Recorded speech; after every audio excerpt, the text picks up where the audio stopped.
the reported savings. Last agreement was $276 million. This agreement, I've seen $70 million as the savings from this. But what will be the lost revenue? That is, these bonds, had nothing changed, would be paid off 2023. UCUA would take over the facility. They would get 100% of the electricity sales and recyclables. What is the value of that? 2024 to 2031.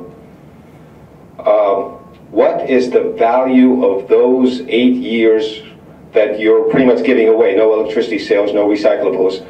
And you know, on this situation, I kind of insist on a number. Surely you must have figured this out. I mean, it would be malpractice not to consider this amount. So that number, I'm sure, exists somewhere. Kevin, did I leave any questions unanswered for tonight?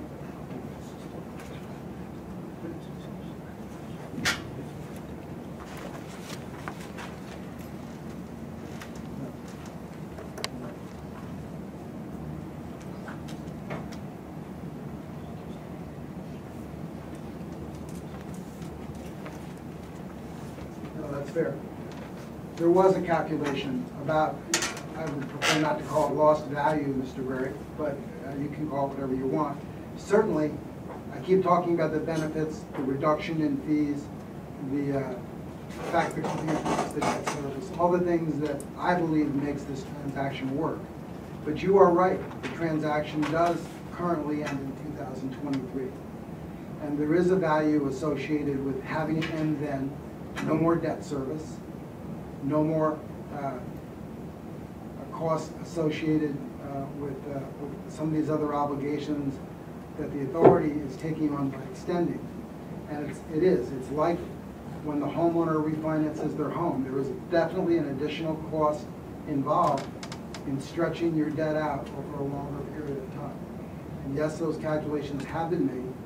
We can certainly provide them to you, but you need to remember, that in 2023, when the facility would be returned to us, it would be a facility that has to be maintained and operated during the period of time, 2023 to 2031. So when you're making those calculations about lost revenue or additional costs that no one ever talks about, they're in the Gable report. They're in our submissions to the department. They have been calculated. We'd be happy to go over them with you again and provide them to you in writing. But you need to take into account what it costs to operate the facility during that period of time, what it will cost to maintain the facility, do permit upgrades, all of the things which Covanta is agreeing to do during that extended period of time.